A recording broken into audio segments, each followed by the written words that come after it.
What two qualities அந்த entrepreneur இருக்கவே கூடாது ஒரு டூ குவாலிட்டிஸ்னா அது என்னது? நெகட்டிவிட்டி ஒண்ணு வந்து ஸ்ட்ராங்கா நெகட்டிவிட்டி, இன்னொன்னு வந்து அவங்களுக்கு வந்து ரொம்ப அடுத்தவங்களை பத்தி வந்து யோசிக்கவே கூடாது. கம்பேரிங் ஆர் காசிப்பிங், அவங்களோட ஒரே focus complete focus on what he or she does. இருக்கவே கூடாது. ஒன்னு லேசினஸ், இன்னொன்னு வந்து ப்ரோகாஸ்டினேஷன். நான் எப்பயுமே செய்ய மாட்டேன் அப்படின்னா நீ என்டர்பிரனராவே ஆயிருக்க கூடாது.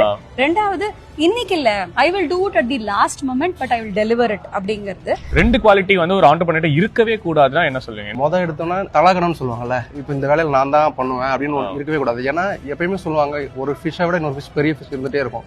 இன்னொன்று வந்து பார்த்தீங்கன்னா பேமெண்ட் எங்கேயுமே டியூ வைக்கக்கூடாது. இப்போ என்னை பொறுத்த வரைக்கும் ஃபர்ஸ்ட் நான் எம்ப்ளாய்க்கு சேலரி கொடுத்துருவேன், அடுத்து நான் வெண்டாருக்கு பேமெண்ட் பண்ணுவேன். ஏன்னா ஃபர்ஸ்ட் லோ லெவலில் இருக்கவங்க அவங்க தான், அவங்க டெய்லி ஹார்ஜஸ்ல ஒர்க் பண்றவங்க.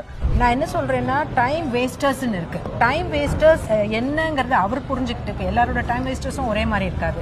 ஒரு பர்டிகுலர் ஆண்டர்பிரினியர் அவருக்கு டைம் நிறைய வேஸ்ட் ஆகுது அப்படின்னு அவருக்கு தோணினாக்கா அவர் அந்த எது அதுன்னு சொல்லிட்டு அவர் ஐடென்டிஃபை பண்ணி he has to or she has to eliminate that. இருக்கக்கூடாதுன்னா திமிர் இருக்கக்கூடாது.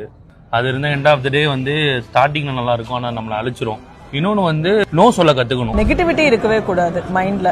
So what ever failure comes they should get up and start things in a better way. Okay, the other one, you need to have a discipline. If you have a discipline, definitely as an entrepreneur you can set a boundary for your systems and process.